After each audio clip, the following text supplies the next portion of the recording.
Hello everyone, welcome to the Hindu newspaper analysis along with editorial discussion. आज है Thursday दिसंबर 29, 2022।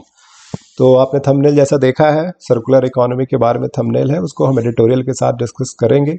और उससे पहले एक रिक्वेस्ट है, अगर आपने ये चैनल पहली बार देखा है तो सब्सक्राइब करें। थोड़ा सा डिस्कशन देखने के बाद बिना किसी आग्रह पूर्वाग्रह के थोड़ी देर पेशेंटली सुने, फिर उसके बाद अगर अच्छा लगता है तो सब्सक्राइब करें। और जिन्होंने सब्सक्राइब कर लिया है तो इंटरेक्शन बढ़ाने के लिए प्लीज लाइक और कमेंट भी किया करें। और जिन्होंने अभी भी सब्सक्राइब नहीं किया है, देखने के बाद भी 2-3 बार आप देख चुके हैं और सब्सक्राइब नहीं किया है, तो please do subscribe to motivate me. Thank you so much. और अब पहली न्यूज है, no local polls without OBC reservation says Maurya.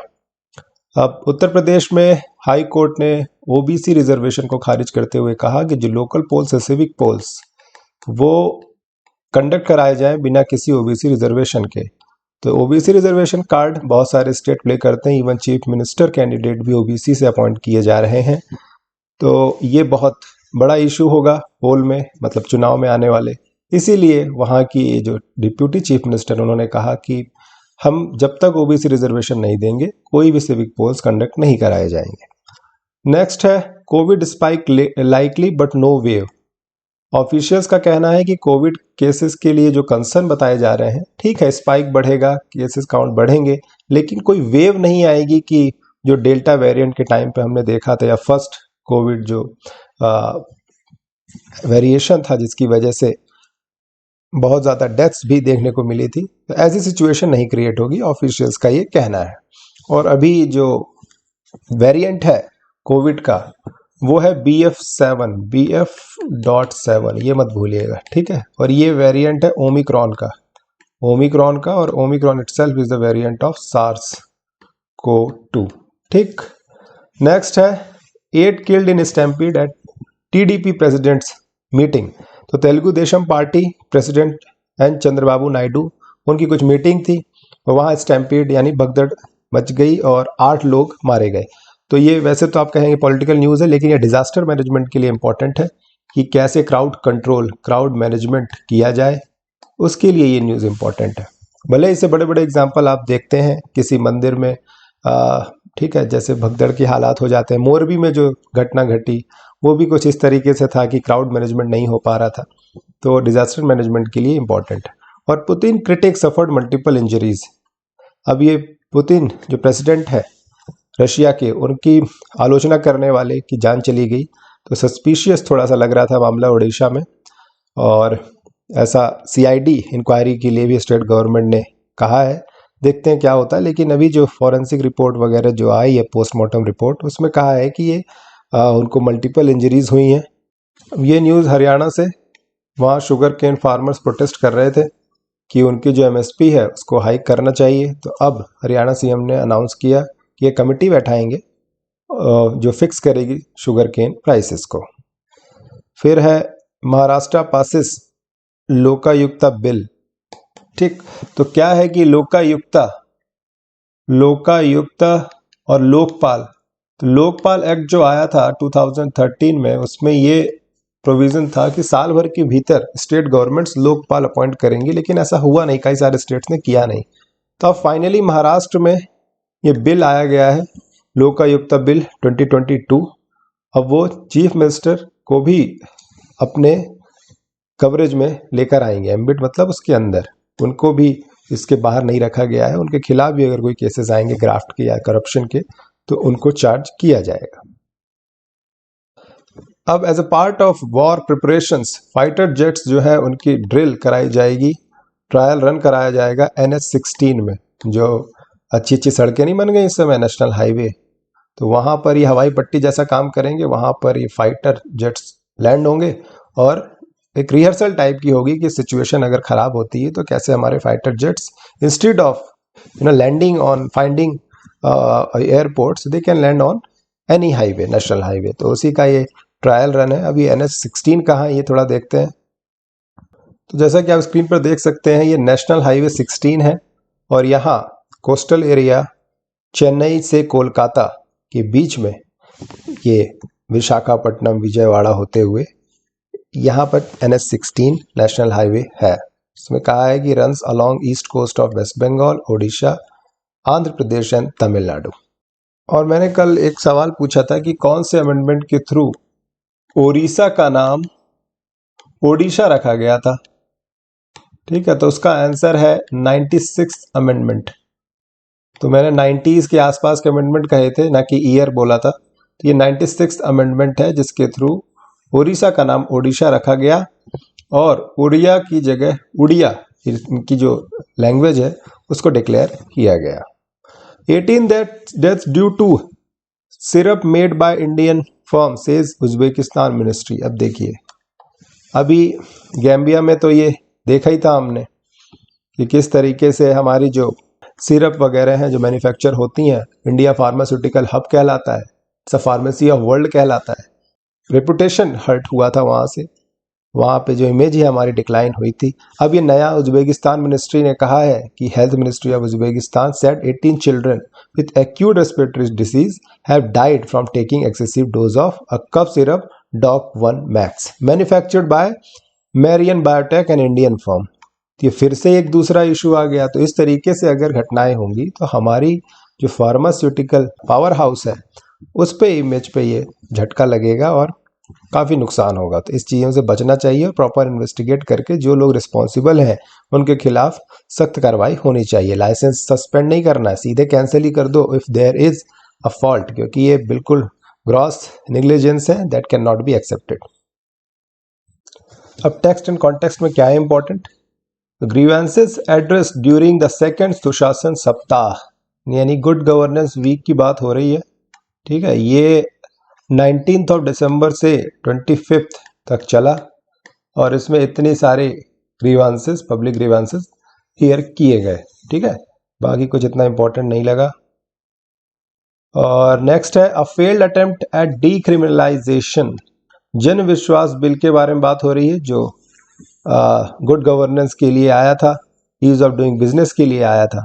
तो इसका जिस्ट देख लेते हैं कि Jan Vishwas bill 2022 was tabled in parliament, ठीक है, with the objective of decriminalise 183 offences across 42 legislations and enhance the ease of living and doing business in India. तो जैसे कुछ इतने सारे लॉज हैं, आप बिजनेस करते हैं तो कहीं ना कहीं वायलेशन हो ही जाता है उन लॉज का, तो उसको डीक्रिमिनलाइज मतलब उनसे कोई छूट देने के लिए कि भाई ठीक है कुछ भी करोगे उसको इतना सीरियस नहीं माना जाएगा और उस पर आपको कोई चार्जेस नहीं लगाएंगे, कोई कोर्ट केस नहीं होगा। तो इससे ईज ऑफ डूइंग बिजनेस बढ़ेगा, ऑब्वियस सी बात है। लेकिन दिक्कत क्या है कि bill either omits penal provisions और replaces them with fines in legislation such as air act, environment protection act और पेटेंट एक्ट्स अमंग अदर्स। तो ये कह रहा है कि या तो बिल ने पीनल प्रोविजन को हटा दिया है या फिर उसे रिप्लेस कर दिया है फाइन से। तो examination of provision of the bill reveal that stress has been on replacement of provisions with the clauses of fines. तो आप कान इधर से पकड़े चाहे उधर से पकड़े, बात तो वही है। आपको भले हवालात में नहीं डाला जा रहा है पर एग्जॉर्बिटेंट फाइन्स अगर आप पे लगा दिए जाए तो एक तरीके से तो क्रिमिनलाइज करना ही हुआ ना। तो ये बात इस बिल से निकल कर आ रही है। नेक्स्ट है what is the proposal to ban sales of single cigarettes. A ban of sale of loose cigarettes and increase in taxes of all tobacco related products were some of the recommendation by Parliamentary Standing Committee on Health। तो Parliamentary Standing Committee जो है health and family welfare की, उसने recommendation दी है। तो अभी बहुत सारे कमिटीज़ न्यूज़ में है। अभी कल ही हमने देखा था कि किस तरीके से जो ऑनलाइन गेमिंग वगैरह है उसको प्रमोट करने के लिए कमेटी ने रिकमेंडेशन दिए थे। तो उसी सिलसिले में ये भी कमेटी है हेल्थ वाली, उन्होंने रिकमेंडेशन दिया कि जो टोबैको कंजम्पशन है, सिगरेट कंजम्पशन, उससे कैसे छुटकारा पाया जाए। तो अभी आपने देखा होगा कि अब जो लोग सिगरेट पीते हैं या नहीं भी पीते हैं, तो आप मूवी वगैरह देखते हैं तो स्टार्टिंग में आ जाता है मेरा नाम मुकेश है, मैं सिगरेट पीता था। तो वैसे कुछ इसमें आप देखते हैं कि बड़ी बड़ी फोटो लगाने की बात थी पहले न्यूज़ में कि अगर आप लंग कैंसर वगैरह इस तरीके से प्रिंट करें कि 80% कवर हो जाए तो लोग देखते हैं और फिर डिस्करेजमेंट होता है सिगरेट पीने के लिए, और काफ़ी इफेक्टिव रिजल्ट देखे गए। ठीक है, और ब्रांड प्रमोशन की जगह इसका प्रमोशन, इसको हाईलाइट करना मैंडेटरी कर दिया गया। फिर ई सिगरेट्स वगैरह बैन कर दिए गए कि सूडो कंजम्पशन जो है सिगरेट का वो ना हो। अब नया प्रपोजल है कि instead of taking cigarette in singles, ये 2 सिगरेट देना भाई, 1 सिगरेट देना भाई, तो वो आदत नहीं छूट पाती है। डब्बे में खरीदोगे तो महंगा पड़ेगा, और जब महंगा पड़ेगा तो ऑब्वियसली अच्छे अच्छों की आदत छूट जाती है। तो वही है कि जिस्ट है कि अकॉर्डिंग टू लैंसेट, एक बहुत अच्छी मैगजीन कहें या जर्नल कहें, मेडिकल जर्नल, वो बहुत हेल्थ से रिलेटेड डेटा देते हैं। उन्होंने कहा है कि about 7 million annual deaths can be expected by 2030 from low and middle income countries due to smoking.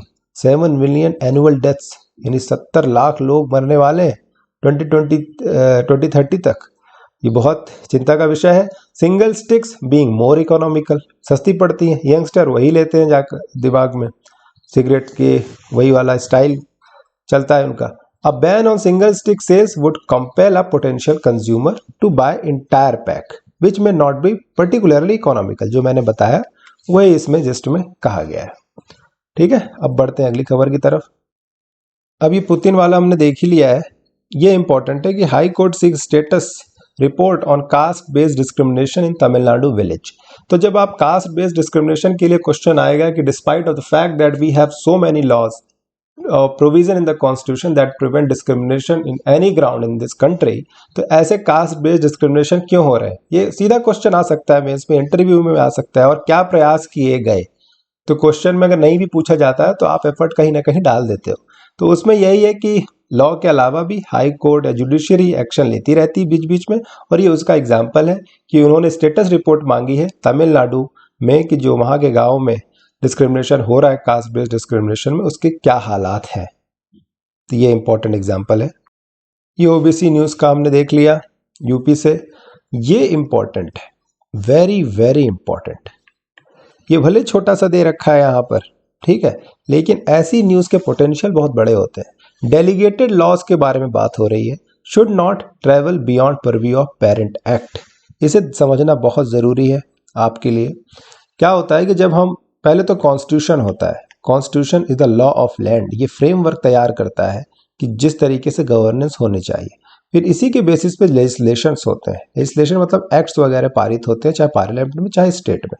फिर उसके बाद होते हैं, ये लॉ हो गए, फिर होते हैं बाय लॉज। ठीक है, उन्होंने कह दिया कि लॉ में कहा है कि पुलिस एक्शन लेगी कि इस तरीके से दुर्घटनाएं हो रही हैं, और हेलमेट वगैरह का जो प्रोविजन है उस पर कंट्रोल करेगी, इतना ही लिख दिया। तो बाय लॉज आएगा अभी पुलिस का, उसमें कहेगी कि हेलमेट ना लगाने पर 1000 रुपये का फाइन। अब ये फाइन वगैरह नहीं, अप टू लिखते हैं वो लेजिस्लेशन में कि अप टू 25,000 वगैरह, लेकिन एग्जैक्ट कितना फाइन है ये नहीं, ये बाय लॉज में तय होता है। फिर रूल्स आते हैं इसके, rules and regulations. Rules and regulations में क्या होता है कि 10 बजे तक आप लगाना, 10 बजे के बाद रात को छूट दी जा सकती है। तो इस तरीके से ये डिवाइड होते हैं लॉ, किस तरीके से बनाए जाते हैं। अब यह डेलीगेटेड लॉ की बात हो रही है कि हर चीज तो इम्प्लीमेंट नहीं की जा सकती ना सेंट्रल लेवल पे, तो कुछ लॉज डेलीगेट किए जाते हैं। Article 257 of the constitution and article 258 has the provisions where central government can delegate law to states and state government can delegate law to centre. ठीक है, कि आप हमसे नहीं हो पा रहा है लेकिन करना है भाई, आप कर लीजिए हमारे बिहाफ पे। तो डेलीगेटेड लॉज केवल सेंटर और स्टेट भी नहीं, ये लोकल लेवल पे भी डेलीगेट किए जा सकते हैं। जैसे फॉर एग्जांपल टैक्सेशन के लिए आप अगर एम्पावर करते हैं टीयर 3 गवर्नमेंट यानी लोकल गवर्नमेंट को, तो वो भी एक डेलीगेटेड लॉ ही माना जाएगा। तो आप सुप्रीम कोर्ट का बहुत बड़ी टिप्पणी आई है कि delegated legislation including rules and regulations formed by state and central authorities should not supplant but supplement the parliamentary statute। तो पार्लियामेंट्री लॉ है उनको सप्लीमेंट करना होगा, ना कि सप्लांट यानी रिप्लेस करना होगा। ये नहीं कि डेलीगेटेड लॉ कर दिया है, पुलिस को अथॉरिटी दे दी है तो पुलिस सब सर्वे सर्वा हो जाए। जो जिस इंटेंशन से लॉ पारित हुआ था पार्लियामेंट या स्टेट गवर्नमेंट से, उसकी यथास्थिति बना के रखना होगा। ये टिप्पणी है, और मैं तो कहता हूं कि ये क्वेश्चन सीधा सीधा फ्रेम हो रहा है पब्लिक एडमिनिस्ट्रेशन अगर आपका ऑप्शनल है तो। Amit Shah review security development projects in Jammu Kashmir. Home minister है, जम्मू कश्मीर में क्या सुरक्षा के हालात है उस पर उन्होंने रिव्यू किया। Routine process. G20 कैंपेन चल रहा है अभी, अगले साल होने वाला है, तो उसमें ऑनलाइन सेफ्टी डिजिटल इनोवेशन को अनवील किया गया। और यहाँ पे एक फ्रेज है India stack, India set of open APIs and digital public good. तो इतना बड़े बड़े जार्गन से मैं सिंपल बताता हूँ, जो भी अभी डिजिटल इंडिया के तहत हो रहा है, चाहे आधार को लिंक करना हो, ठीक है, चाहे डिजी लॉकर हो, तो इस तरीके से जो हमारा डिजिटल पूरा इंफ्रास्ट्रक्चर एडिफिस है, उसको लिंक करना, इंटीग्रेट करना, वही इंडिया स्टैक है। तो उसी के थ्रू हम कैंपेन चला रहे हैं, ऑनलाइन कैंपेन, डिजिटल सेफ्टी की बात कर रहे हैं, डिजिटल इनोवेशन की बात कर रहे हैं। जैसे स्टे सेफ ऑनलाइन कैंपेन है, aims to raise awareness about cyber risk and the need for cyber hygiene and increasing digitising world. तो ये जो लाइन है, ये ना केवल G20 के लिए इंपॉर्टेंट है, बस साइबर सिक्योरिटी के लिए क्या गवर्नमेंट के प्रयास हो रहे हैं, उसमें से भी एक एग्जाम्पल आपका आज ये तैयार हो गया कि ऐसा गवर्नमेंट कर रही है, ठीक है, साइबर सिक्योरिटी के लिए। नेक्स्ट है after 2020 COVID blip road fatalities on rise. तो ये कॉमन सेंसिकल बात है कि जैसे ही लॉकडाउन वगैरह सिचुएशन थी, यातायात नहीं हो रहा था, गाड़ी घोड़े नहीं चल रहे थे, तो एक्सीडेंट्स नहीं हो रहे थे। जैसे ही कोविड रिस्ट्रिक्शन कम हुए, हम तो वही हैं वापस, हम तो ऐसे ही चलाएंगे, हम नहीं बदलेंगे। और एक्सीडेंट्स कैसे हो रहे हैं, स्पीडिंग की वजह से बहुत सारे एक्सीडेंट्स होते हैं, और पॉपुलेशन इतनी ज़्यादा है तो वो तो थोड़ा सा तो ऑब्वियस सी बात है, एक्सीडेंट बढ़ेंगे जैसे ही normalization of situation post COVID होगी। तो वही डेटा है ये 2021 में देखिए किस तरीके से 1,42,000 था, अब बढ़कर ये 4,12,432 हो गया है। ठीक है, अभी Eklavya teachers to receive training in computer science. तो एकलव्य टीचर कौन है? ये ट्राइबल्स के लिए जो शिक्षा प्रदान करते हैं एकलव्य मॉडल रेजिडेंशियल स्कूल्स में। अब वो कंप्यूटर साइंस की ट्रेनिंग लेंगे, जैसे जिससे कि वो उन्हें भी ट्रेनिंग दे सकें ट्राइबल स्टूडेंट्स को। और ये न्यूज़ भी कवर कर लेते हैं कि एक एयर सुविधा पोर्टल है गवर्नमेंट का, उस पोर्टल में आके आपको मैंडेटरी सेल्फ डिक्लेरेशन करना होगा कोविड-19 स्टेटस का। जैसे traveller from Japan, south Korea, Thailand, China, Singapore, 5 countries जिनकी हम बात की थी, वो एयर सुविधा पोर्टल से कर सकते हैं। अब ये पोर्टल क्या है कि ऐसा नहीं केवल हमारा यूनिक है, हर कंट्री का होता है।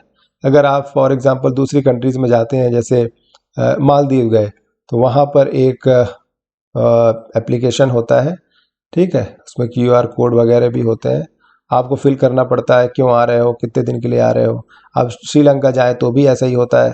फिर आप जो वापस जाएंगे, ये इमिग्रेशन हो गया, फिर इमिग्रेशन जब होगा इंडिया से वापस, तो वो फिर से आपको फॉर्म फिल करना पड़ता है। तो ऐसे ही एयर सुविधा हमारा पोर्टल है, ठीक। ये न्यूज़ है प्रवीण कुमार श्रीवास्तव को एक्टिंग CVC बनाया गया है, विजिलेंस कमिश्नर है फिलहाल अभी Praveen Kumar Srivastava. Acting central vigilance commissioner CVC बनाया गया है। एक्टिंग मतलब परमानेंट नहीं, है ना। अभी कौन थे? सुरेश एन पटेल, उनका टर्म कंप्लीट हो चुका है। और CVC में कितने मेंबर होते हैं? 3 मेंबर बॉडी होती है CVC, 2 VC होते हैं और एक CVC होते हैं। तो प्रवीण कुमार श्रीवास्तव है, उनका अपॉइंटमेंट कैसे होता है? Prime minister, ministry of home affair, मतलब home minister, prime minister plus leader of opposition मिलके ये तय करते हैं कि कौन बनेगा। तो अभी जब वो मीटिंग होगी तब डिसाइड होगा कि किसको बनाना है। तो अभी एक्टिंग फिलहाल बना दिया गया है प्रवीण कुमार श्रीवास्तव, PK श्रीवास्तव। फिर MNREGA funds release is continuous process. अभी एलिगेशन आ रहे हैं कई स्टेट गवर्नमेंट से कि गवर्नमेंट, सेंट्रल गवर्नमेंट रिलीज नहीं कर रही है फंड्स, कुछ न कुछ बातों से ये फंड को अपना रोक लेते हैं, स्टेट को नहीं दिया जाने देते, चाहे वेस्ट बंगाल हो। और ये अपोजिशन पार्टीज मेनली क्लेम कर रही हैं। तो ऐसा नहीं है कि you can not site this example in writing answer in examination, you can write this कि अपोजिशन पार्टीज जो स्कीम्स वगैरह हैं उसमें भी खुश नहीं होती हैं फंड एलोकेशन के कारण। ये फेडरल इशू जो आप लिखते हैं सेंट्रल स्टेट रिलेशन में, तो आप ये मेंशन कर सकते हैं। लेकिन अभी एक क्लैरिफिकेशन आया है कि ऐसा नहीं है, मनरेगा के फंड रोके जा रहे हैं, इट्स अ कंटिन्यूस प्रोसेस और वो हो रहा है। ये सब सोचने वाली बात है। फिर ये छोटा पैकेट बड़ा धमाल, छोटी न्यूज़ है लेकिन इंपॉर्टेंट है कि norms to rank cities based on financial governance. Ranking से क्या होता है? स्पर्धा होती है, प्रतिस्पर्धा, आपस में कंपटीशन होगा, इम्प्रूवमेंट होगा। तो फाइनेंशियल गवर्नेंस के लिए भी एक इंडेक्स आने वाला है। अब वर्ल्ड अफेयर्स द हिंदू जैसा कोई नहीं कवर करता, it's a best newspaper to cover world affairs. Pope Benedict कौन से नंबर के हैं ये? 16th in critical state. Nepal Prachanda to move into PM's official residence today. It's not important. अब इतनी भी न्यूज़ जो ही इंपॉर्टेंट होगी वही कवर करेंगे। China pivot in covid plan sparks jitters world wide. अब चाइना से, अब ये ऑफिशियली डिक्लेयर नहीं है कि कोरोना वहाँ से आया था, बट अब हम भी वही सोच रहे हैं जो सब सोच रहे हैं, लेकिन अब चाइना को भी ये झेलना पड़ रहा है। अब ऐसे कयास लगाए जा रहे हैं कि उनके जो ट्रैवलर्स हैं उनको बैन किया जा सकता है, ठीक है, उनकी रिस्ट्रिक्शन लगाई जा सकती है उनके एंट्री में। बाकी US digs out from monster storm. Bomb cyclone आया था, काफ़ी लो प्रेशर क्रिएट हुआ है उसकी वजह से, एक्स्ट्रा ट्रॉपिकल साइक्लोन, और डेथ टोल जो है 50 से भी ज़्यादा लोग मारे गए। नेक्स्ट है Netanyahu governments top priorities West Bank. West Bank, अब ठीक है, आज के मैप का क्वेश्चन हम इजराइल से लेंगे कि नेतन्याहू ने कहा है, प्राइम मिनिस्टर जो अभी अपॉइंट हुए हैं बीबी, वो कह रहे हैं कि उनकी टॉप प्रायोरिटी है वेस्ट बैंक में जो कॉलोनी बनाई जा रही है ना, सेटलमेंट्स इजराइल के, काफ़ी लोग अपोज करते हैं उससे कि धीरे धीरे लैंड कैप्चर करता जा रहा है इजराइल, इंक्लूडिंग बराक ओबामा में भी कंसर्न जताया था। तो उन्होंने कहा कि हमारी टॉप प्रायोरिटी है वेस्ट बैंक। अब देखते हैं वेस्ट बैंक कहाँ है और इजराइल कहाँ है। तो ये ग्लोब है ना, ये जूम करते हैं हम, ये सऊदी अरेबिया वाला पेनिनसुला होगा, ये इजराइल है यहाँ, ठीक, और थोड़ा सा जूम करते हैं, इधर है वेस्ट बैंक, इधर है गाजा स्ट्रिप। ये दो एरियाज हैं जहाँ पैलेस्टीनियंस, ठीक है, अरब्स रहते हैं, और बाकी पूरा जो बचा है इनका इजराइल का ये वाला हिस्सा, और बाकी ये पूरा यहाँ तक, यहाँ पे ये यहूदी रहते हैं, ज्यूज रहते हैं। तो नेतन्याहू गवर्नमेंट आई है, उनका कहना है कि यहाँ वेस्ट बैंक में हमारा कंसर्न है, प्रायोरिटी है। ये न्यूज़ थी। जेरूसलम भी यही है, इसी एरिया में। तो यहाँ पे कॉलोनीज, सेटलमेंट्स बनाए जा रहे हैं इजराइल के द्वारा, धीरे धीरे लैंड कैप्चर हो रही है। ऐसे ही गाजा स्ट्रिप में भी ऐसे ही कुछ हो रहा है। तो देखिए बीचों बीच बसा हुआ है पूरा इजराइल, ज्यूज, और यहाँ पे अरब्स। 2 स्टेट सॉल्यूशन की बात करते हैं तो यही सॉल्यूशन निकल कर आता है कि इनको इंडिपेंडेंट स्टेट घोषित कर दिया जाए और इजराइल को इंडिपेंडेंट। लेकिन वहाँ के जो नेशनलिस्ट लीडर्स हैं वो इसका अपोज करते हैं, और नेतन्याहू उनमें से एक है। नेतन्याहू की पार्टी का नाम यूकिड है, ठीक, और ये वाला जो सी है ये मेडिटेरेनियन सी है। और एक और थोड़ा सा इंपॉर्टेंट चीज़ मैं बताना चाहूँगा, यहीं पर ये डेड सी है, ठीक है, it's a very salty water, और ये धीरे धीरे सूखती जा रही है क्लाइमेट चेंज की वजह से, न्यूज़ में अक्सर रहती है। और यहाँ पर अगर आप जंप लगाएंगे ना तो आप डूबेंगे नहीं, इसे मृत सागर कहा जाता है हिंदी में। डेड सी वो यहाँ है, जॉर्डन, ये जॉर्डन है इधर, ठीक, और ये इजराइल, इसके बीच डेड सी है इनके बॉर्डर में, ये बॉर्डर आप देख सकते हैं। तो आज का मैप ये था। और ये eye for an eye sharia system returns in courts in Afghanistan. Taliban अपने रंग दिखाने लग गया फिर से, जैसा हमने सोचा था वैसा ही हो रहा है। Sharia law in a true sense, in a strict way, ये फॉलो कर रहे हैं अब। आई फॉर एन आई, तूने चोरी की तेरा हाथ काट देंगे, पैर काट देंगे, इस टाइप के लॉ वहाँ पे आ रहे हैं। सिविलाइज सोसाइटी की जब हम बात करते हैं ऐसे लॉज की कोई जगह नहीं होनी चाहिए, बट अब वो इस्लामिस्ट रिजीम है, अब वो उनके सोवरेन है, वो जैसा करते हैं। अब देखते हैं, अगर वर्ल्ड पावर्स कुछ नहीं कर रहे हैं, they are preoccupied with Ukraine, ठीक है, ग्लोबल सप्लाई चेन, रिसेशन, वो यहाँ कितना ध्यान देंगे देखना होगा। अभी एडिटोरियल में हमने तो 3 दिन पहले कवर किया था इसे। Business news, FDI chasing services sector despite manufacturing push. इतने प्रयास किए गए मैन्युफैक्चरिंग के लिए, इतने स्किलिंग वगैरह, चाहे इंसेंटिव हो, पीएलआई स्कीम हो, काफ़ी छूट एफडीआई में भी दी गई, लेकिन एफडीआई अभी भी सर्विसेज सेक्टर में ज़्यादा आ रहा है क्योंकि वो सेफ लगता है उन्हें। सर्विस सेक्टर कंट्रीब्यूशन जीडीपी में बहुत ज़्यादा है, ठीक है, क्लोज टू 50%, ठीक है, तो इसलिए मैन्युफैक्चरिंग पुश नहीं हुआ। कल ही हमने आईईएस का आर्टिकल देखा, कैसे आईईएस को अगर हम एम्पावर करेंगे तो मैन्युफैक्चरिंग सेक्टर में भी वो कंट्रीब्यूट करेंगे। कहीं ना कहीं मैन्युफैक्चरिंग सेक्टर अगर पीछे है तो जो ऑफिसर्स हैं, जो सिविल सर्विस है, उसको उन्होंने कहा कि रिस्पॉन्सिबल हैं ये, they are not equipped, well equipped. अगर उनको हम अच्छे से ट्रेनिंग देंगे, बताएंगे, और right man for the right job appoint करेंगे तो मैन्युफैक्चरिंग ग्रो होगी। But that's a different aspect. News is saying that FDI जो आ रहा है फॉरेन डायरेक्ट इन्वेस्टमेंट, कि सर्विसेज सेक्टर में ज्यादा आ रहा है, मैन्युफैक्चरिंग में नहीं। ये कुछ डेटा भी है, डेटा से ही आप अपने आर्गुमेंट सपोर्ट करते हैं। तो services FDI rose to $153 billion between April 2014 to 2022 from $80 billion. ठीक है, मैन्युफैक्चरिंग का उन्होंने कंपेयर किया है कि इट वॉज स्लो, $94 बिलियन ही पहुंचा 77 से। तो ये डेटा आप नोट कर लें अपने आर्गुमेंट को सपोर्ट करने के लिए, इंपॉर्टेंट है ये। और फिर ये कह रहे हैं कि civil aviation seeing strong V shaped recovery. अब ये अपने अचीवमेंट बता रहे हैं जब से मिनिस्टर बने हैं। कह रहे हैं कि वी शेप्ड रिकवरी होती क्या है वैसे, जैसे यहाँ है आप, कोविड की वजह से फॉल हो गया ग्रोथ रेट का, अब जितना फॉल हुआ उस तरीके से फिर से बाउंस बैक किया, तो उसे वी शेप्ड रिकवरी कहते हैं। तो सिविल एविएशन में कुछ ऐसा ही हो रहा है, ऐसा minister of civil aviation Jyotiraditya Scindia का मानना है। ये अभी राज्यसभा से सांसद हैं, ठीक है, ये कांग्रेस पार्टी छोड़कर बीजेपी में आए थे।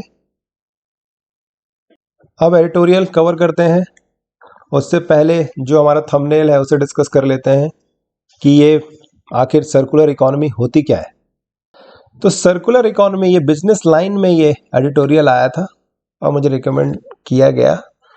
तो सर्कुलर इकोनॉमी पहले देखते हैं, ये लीनियर इकोनॉमी क्या होता है कि एनर्जी मटेरियल इनपुट हुआ, फिर प्रोडक्शन हुआ, डिस्ट्रीब्यूशन हुआ, यूज़ किया गया, फिर उसको डिस्पोज कर दिया गया, फिर वेस्ट एमिशन एंड लीकेज और इन्वायरमेंट पॉल्यूशन अगर आप इसके आगे जोड़ना चाहें तो।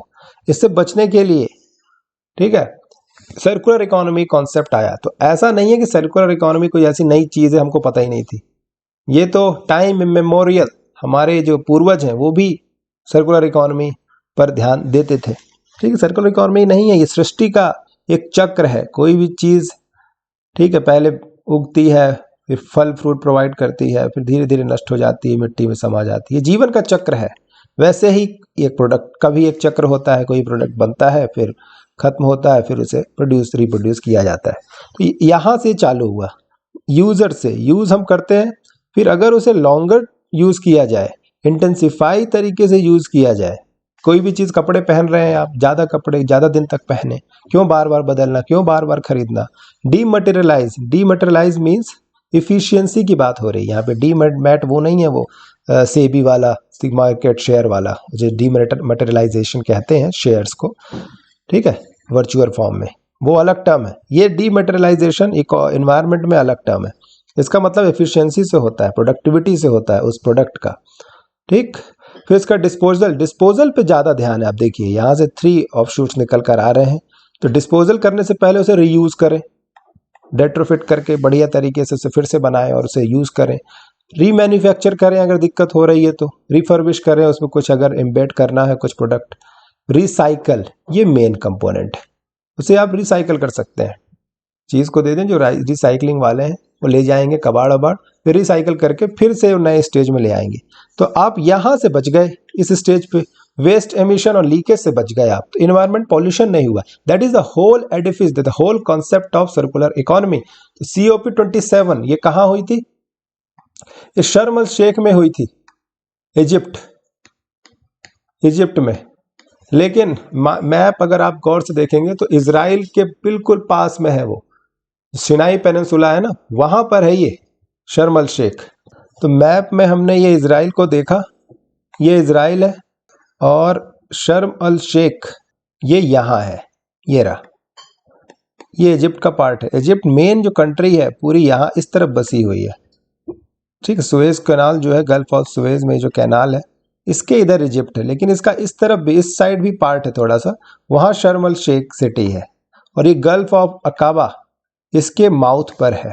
तो क्वेश्चन फ्रेम हो सकता है, COP यहाँ हुआ है, तो मैप का क्वेश्चन फ्रेम हो सकता है कि which of the following city is in the mouth of gulf of Aqaba. Now back to discussion. तो वहाँ पर COP27 मीट में जो क्लाइमेट चेंज के लिए हुई थी, सर्कुलर इकोनॉमी के रेलेवेंस के बारे में बात हुई। फोकस दिया गया सर्कुलर इकोनॉमी का क्या है, ये बताया कि फोकस ऑन मिनिमाइजिंग वेस्ट को मिनिमाइज करो वाइल मैक्सिमाइजिंग यूटिलाइजेशन, वही यूज़ को ज़्यादा करें और वेस्ट को कम करें। लेकिन कंसर्न क्या हो रहा है ग्रोइंग पॉपुलेशन इंडिया में, इम्पैक्ट ऑफ क्लाइमेट चेंज है, राइजिंग इन्वायरमेंटल पॉल्यूशन है, adoption of circular economy is the most imperative, ये हमारे लिए बहुत मस्ट है। फिर बजट 22-23 में भी रिकॉग्नाइज किया गया था इसकी इंपॉर्टेंस को। कई सारे हमने लॉज बनाए, battery waste management rules 2022, plastic waste management rules, e waste management rules, और बहुत सारी चीज़ हम लेकर आए, जैसे स्टेक होल्डर्स के बारे में कि सबका एक रिस्पॉन्सिबिलिटी है, producer responsibility, bulk consumer, everything we talked about in this. ठीक। फिर budget also recognise the action plans formulated across 10 sector, जो एक्शन प्लान है उसको आना चाहिए। इलेक्ट्रॉनिक्स वेस्ट कैसे रिड्यूस करना है, लिथियम आयन बैटरी को कैसे उसके वेस्ट को बचाना है, ये सब बातें। स्क्रैपर पॉलिसी भी आई, जो स्क्रैपेज पॉलिसी है ना, जो व्हीकल्स हम यूज़ नहीं करेंगे उसको स्क्रैप कर देंगे, तो वो भी इस तरीके से इम्प्लीमेंट नहीं हो पा रही है। ठीक है। What needs to be done, तो progress has been underwhelming, progress वैसी नहीं है जैसी होनी चाहिए। There is lack of clear vision towards end goal, हमको पता ही नहीं है कि करना क्या है, कई सारी जगह पे इतना अवेयरनेस ही नहीं है। Industry is also reluctant in adopting the circular economy, industry मतलब private sector, due to supply chain limitations. हम कर तो दें लेकिन सप्लाई चेन भी हमें मैनेज करना होता है। Lack of incentive to invest, supply chain होती क्या है, वही प्रोडक्शन से लेकर डिस्ट्रीब्यूशन तक जो भी स्टेज होती है वो सप्लाई चेन होती है। रॉ मटेरियल को एक्सेस करना, फिर उसे प्रोसेस करना, डिस्ट्रीब्यूट करना, और फिर वापस अगर आप सर्कुलर इकोनॉमी चाहते हैं तो फिर कोई यहाँ भी चाहिए प्रोडक्ट लाने वाला, तो ये पूरी सप्लाई चेन कहलाती है। तो उसमें लिमिटेशंस तो ऑलरेडी हैं ही। लॉजिस्टिक्स में हम परफॉर्मेंस इतना अच्छा नहीं है, वर्ल्ड बैंक के स्टेट जो आप इंडेक्स है उसमें देख सकते हैं। कॉम्प्लेक्स रिसाइकलिंग प्रोसेस है, इतनी भी स्मूथ लाइन नहीं है। लैक ऑफ इंफॉर्मेशन है, वही अवेयरनेस वगैरह। फिर अनदर ग्लेयरिंग कंसर्न क्या है कि value chain, very end of value chain resulting in suboptimal economic and environmental outcomes. तो करना क्या चाहिए, procurement of recycled secondary raw materials in initial stage itself. ठीक। फिर developing a unified legislation addressing circular economy from a regulatory perspective among others. Industry का collaboration, ये 2-4 चीज़ें हैं। क्या क्या करना चाहिए, पहला तो अवेयरनेस फैलाइए आप, फिर जो सप्लाई चेन है उसे दुरुस्त करिए, लॉजिस्टिक्स को इम्प्रूव करिए, जो कलेक्शन सेंटर्स हैं उन्हें इस्टेब्लिश करिए। फिर उसके बाद ये कह रहे हैं कि ये लेजिस्लेशन लेकर आइए, proper legislation, unified legislation addressing circular economy from a regulatory perspective. एक खाका तो तैयार होना ही चाहिए ना, एक एक्ट लॉ तो आना ही चाहिए, उसके बाद ही कुछ काम होगा। फिर इंडस्ट्री से कोलैबोरेशन, यहाँ पे प्राइवेट पब्लिक प्राइवेट पार्टनरशिप की बात हो रही है, पीपीपी की। ये 2-4 पॉइंट्स हैं जो आप एग्जाम में दे सकते हैं। Now we back to the discussion of newspaper. Now editorials, Nepal politics past present and future we will not cover because it's a part of IR. फिर है turning tide, sliding global demand is hurting manufacturing, तो manufacturing के बारे में है, let's see what it talks about. तो इन्होंने कुछ डेटा दिया हुआ है एक्सपोर्ट इंपोर्ट के बारे में। इंडिया का जो गुड्स एक्सपोर्ट है, there are 2 types of export, services and goods. Goods मतलब मर्केंडाइज। ठीक है, तो गुड्स एक्सपोर्ट का यहाँ पे ज़्यादा फोकस है कि उन्होंने बताया कि ये रिबाउंड हुआ है, 0.6% से ग्रो हुआ है, और इम्पोर्ट लेकिन मॉडरेट हुआ है, जैसे 5.4% with the value of shipments slipping to $55.9 billion. तो इतना ज़्यादा ध्यान देने योग्य ये नहीं है, लेकिन बस मोटा मोटा कॉन्सेप्ट है कि जब आप एक्सपोर्ट इंपोर्ट का पूरा समझ लेते हैं, किस तरीके से ये ग्रो होता है, किस तरीके से ये घटता है, फिर करंट अकाउंट डेफिसिट में इसका क्या योगदान होता है, वो ज़्यादा इंपॉर्टेंट है। क्योंकि जब फाइनली आप एग्ज़ाम मेंस लिखते हैं तो पूरे ईयर का डेटा देखते हैं और लार्जर पर्सपेक्टिव से एक्सपोर्ट इंपोर्ट को एनालाइज करते हैं, ना कि ये 2-3 महीने के अंतराल को। ठीक है ना, तो ये फिर भी देख लीजिए, थोड़ा माइंड में बैठा लीजिए डेटा। तो मर्केंडाइज ट्रेड डेफिसिट थोड़ा सा हुआ है, $25 बिलियन जो है, इतना इससे नीचे आ चुका है trade deficit for the first time in 5 months. तो ये इंपॉर्टेंट है थोड़ा सा लाइन इसका, लेकिन उन्होंने कारण बताया है कि इंपोर्ट बिल जो है हमारा, ऑयल प्राइसेस घटे हैं उसकी वजह से हो सकता है। ठीक है, और जो एक्सपोर्ट है इंजीनियरिंग गुड्स का, उसकी वजह से हो सकता है, क्योंकि जब एक्सपोर्ट ज़्यादा होगा इंपोर्ट कम होगा तो ट्रेड डेफिसिट घटेगा। तो उन्होंने बताया कि क्यों हो सकता है trade deficit come. Now a part of import bill dips was triggered by non oil cargo, ठीक है, सिग्नलिंग स्लो डिमांड। तो उन्होंने कहा कि हो सकता है कि डोमेस्टिक डिमांड जो है वो भी कम हो, जिसकी वजह से ये इंपोर्ट बिल घटा हो। Engineering goods that drew much of India's record $422 billion, जिसका मोदी जी ने भी जिक्र किया था मन की बात में, वो भी कॉन्ट्रैक्ट हुआ है, ठीक है। तो ये भी थोड़ा सा चिंता का विषय है। क्या क्या? डोमेस्टिक डिमांड, मतलब हमारे लोकल ग्रोथ नहीं हो रही है, और जो इंजीनियरिंग गुड्स है कहीं ना कहीं उसमें भी दिक्कत है। फिर WTO का उन्होंने बताया कि क्या प्रोजेक्शन है, ग्लोबल जो गुड्स ट्रेड होगा वो जस्ट 1% रहने के आसार हैं 2023 में, और इंडिया के एक्सपोर्ट की उन्होंने बात की तो वो केवल 1.5% ही होगा। ये भी चिंता का विषय है। सर्विसेज एक्सपोर्ट्स और रेमिटेंस, रेमिटेंस मतलब जो लोग बाहर जाते हैं वहाँ से वापस पैसा भेजते हैं, उसे रेमिटेंस कहते हैं। कल ही हमने डेटा देखा कि कितना माइग्रेंट्स हमारे देश से, बहुत सबसे लार्जेस्ट है पूरे वर्ल्ड में, और सबसे ज़्यादा रेमिटेंस भेजते हैं पूरी हमारे यहाँ कंट्री में, ठीक है। तो उन्होंने कहा कि रेमिटेंस और सर्विसेज एक्सपोर्ट की वजह से जो ट्रेड डेफिसिट है, करंट अकाउंट डेफिसिट, वो कम हुआ है। करंट अकाउंट डेफिसिट क्या है? यही एक्सपोर्ट इंपोर्ट के बीच में जो है ना नेट बैलेंस होता है, उसे करंट अकाउंट डेफिसिट कहते हैं, अगर इंपोर्ट ज़्यादा हुआ तो अगर इंपोर्ट ज़्यादा हो रहा है फिर भी रेमिटेंस बढ़ रहा है, FDI वगैरह आ रहा है, FII आ रहा है, तो करंट अकाउंट डेफिसिट फिल किया जा सकता है। फॉरेन एक्सचेंज रिजर्व से भी कभी कभी हम पैसा डाल के ऐसा कर सकते हैं, लेकिन इट्स नॉट सस्टेनेबल। हमने एक एडिटोरियल इसका डिटेल में देखा था बहुत अच्छे से। तो उन्होंने कहा कि सर्विसेज और रेमिटेंस की वजह से करंट अकाउंट डेफिसिट कंट्रोल हो रहा है। फिर ये कह रहे हैं कि but policy maker needs to focus on ensuring a soft handling of factories जो एक्सपोर्ट एक्सटेंसिव इंटेंसिव है उन्हें अच्छे से सपोर्ट करना होगा, पॉलिसी मेकर्स को ये ध्यान रखना होगा। फिर अभी कुछ इनिशिएटिव की बात की गवर्नमेंट ने, बिलेटेडली हाल फिलहाल में स्क्रैप कर दिया export duty on steel and iron ore, जो हर्ट कर रहा था इंजीनियरिंग एक्सपोर्ट को। दैट्स अ वेलकमिंग मूव, और brought them under a tax refund scheme. तो जब आप लिखेंगे इनिशिएटिव्स फॉर एक्सपोर्ट प्रमोशन तो उसमें आप ये भी मेंशन करेंगे। गवर्नमेंट ने भी एक्सपोर्ट ड्यूटी हटा ली है स्टील एंड आयरन ओर से रिसेंटली, ऐसा लिखेंगे आप।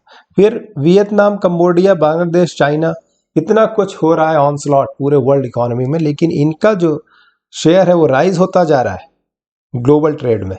तो इंडिया को भी पीछे रहना नहीं चाहिए, इस पर ध्यान देने वाली बात है। अभी मनरेगा के बारे में एडिटोरियल है, इसे कवर कर लेते हैं।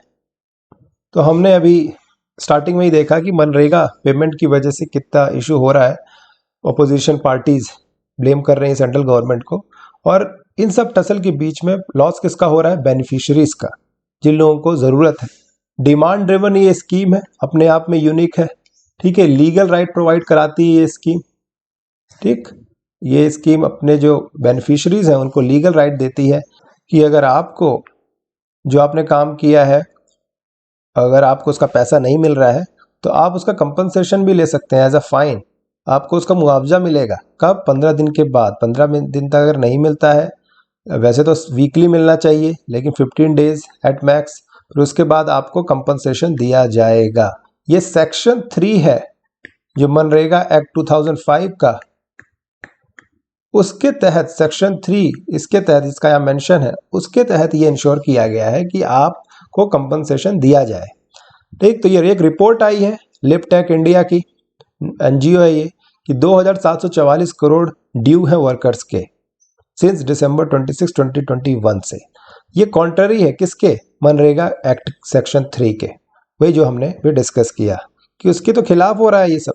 तो उससे रिजल्ट क्या हुआ कि जो बेनिफिशरीज हैं, ठीक है, इन स्टेट, वो वेस्ट बंगाल में 77 लाख से घटकर 16 लाख पर आ गए।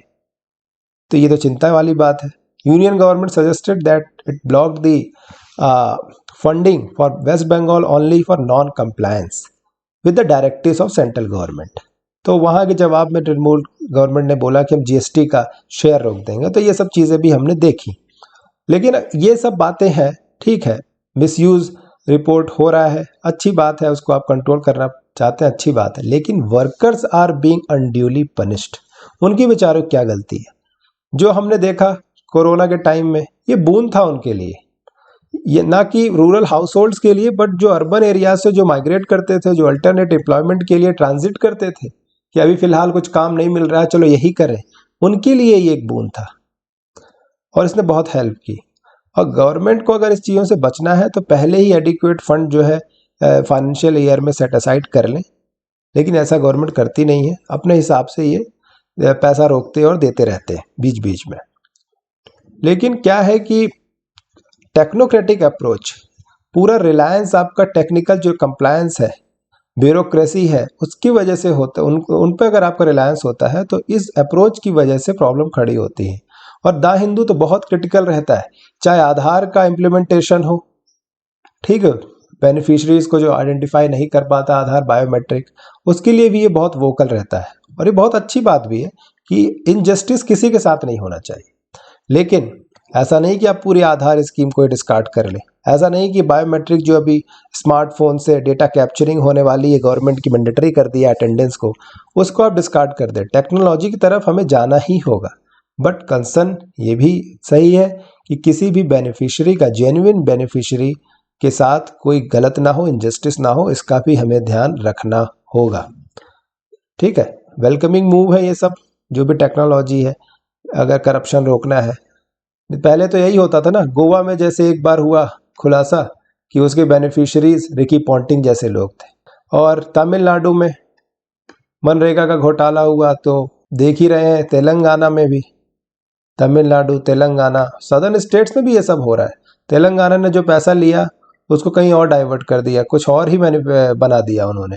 जिस चीज़ के लिए पैसा मांगा उसकी जगह उन्होंने पॉलिटिकल अपने गोल्स को सेट करने के लिए काम करवा लिए अपने वर्कर से वहाँ, और फिर कुछ 150 करोड़ वापस मांग लिए सेंट्रल गवर्नमेंट ने कि भाई हमें वापस करो। तो ठीक है, करप्शन पे लगाम लगानी होगी, लेकिन जेन्युइन बेनिफिशरीज के साथ गलत ना हो, ये इसका ध्यान रखना होगा। तो इसी के साथ हम रैपअप करते हैं आज का newspaper discussion along with editorial. अगर आपको ये सेशन अच्छा लगा हो तो लाइक ज़रूर करें। Thank you very much, have a wonderful day.